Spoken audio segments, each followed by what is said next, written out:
چیزوں کو دبائیں نہیں، چیزوں پر غور کریں. کسی کے ذہن کی سطح پر سوال ابھرتا ہے، اس کا تسلی بخش جواب دیں. اپنی زندگی میں دین کے کام کے لیے اپنے آپ کو وقف کریں. اور دین کے کام کے بہت سارے پہلو ہیں. ہزاروں لوگوں کو قرآن پاک ٹھیک پڑھنا نہیں آتا. ہزارہا لوگ ہیں جو قرآن مجید کے مطالب سے آگاہ نہیں ہیں. دین کی بنیادی ضروریات سے لوگ نابلد ہیں. میں آپ کو کس طرح یہ بات سمجھاؤں کہ ہزاروں کی تعداد میں طلاقیں اس لیے ہوتی ہیں کہ مردوں کو طلاق کے مسئلے نہیں آتے. انہیں پتہ نہیں ہے کہ مجھے حقوق زوجین کے معاملے میں کیسے چلنا. ڈھیر سارے گھروں میں تباہی اس لیے ہے کہ تربیت اولاد کا دینی منہج ہمیں نہیں پتا. اپنا حصہ ملائیں دین کے کام میں.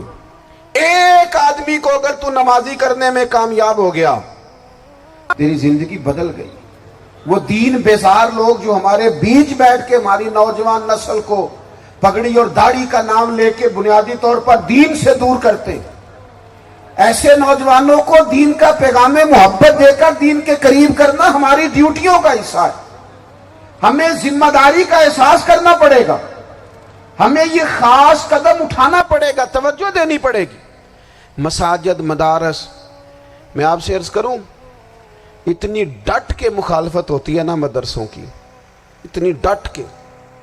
میں ادارہ چلاتا ہوں، اس کے چلانے میں جو مشکلات ہیں وہ تو ہم بتا نہیں سکتے آپ کو، اس لیے کہ میری قوم، میرا اس قوم سے تعلق ہے جو نعت خواں امیر کرنا چاہتی ہے، مدرسے نہیں.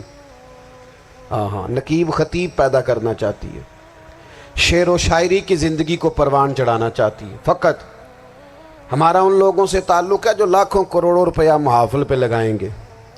اور قاری صاحب بیچارے اگر مسجد کا کوئی ہونے والا کام کسی وقت بتا دیں گے تو وہ بڑی مشکل آ جائے گی ان کے لیے. یہ کیسے ہو سکتا ہے، آپ نے یہ ڈیوٹی بتا دی. مدارس اور جتنا اہم رول دین کو پھیلانے میں مدارس اسلامیہ کا ہے، اتنی زبردست. لوگوں کا خیال ہوتا ہے میری طرح کے لوگ شاید کام کرتے ہیں، ڈیوٹی کرتے ہیں. یہ 10-15 لوگ آپ کو نظر آتے ہیں جو آپ کو کہیں میڈیا پر یا ادھر ادھر ڈیوٹی کرتے. مخلص لوگ اپنی جگہ پہ وہ بھی بڑا ہی کام کر رہے ہیں، جو میڈیا پہ آ کے بھی اخلاص سے اور درد دل سے کو دین کی، ان کی بھی کسی بات کی حوصلہ شکنی نہیں. لیکن ہزارہا اساتذہ جو مدارس میں بیٹھ کے پڑھاتے ہیں، جنہوں نے وہ سارے لوگ تیار، آپ سمجھ نہیں سکتے کتنا بڑا کام. حفظ کا استاد جو ہوتا ہے نا، اس کی ڈیوٹی 24 گھنٹے ہوتی ہے فجر سے پہلے، اور اس نے بچوں کو اٹھانا. تنخواہ تو ہم انہیں دینا نہیں نہ چاہتے جی، تنخواہ نہیں دے دی انہوں نے. ہمیں مولوی امیر نہ ہو جانا. مولوی نو تے سوٹ بھی 27ویں والی رات دے ہے تاکہ کدھر سوان کے عید والے دن پا نہ لوے، چونکہ 27ویں تو بعد تے درزی پھڑتا ہی کوئی نہیں.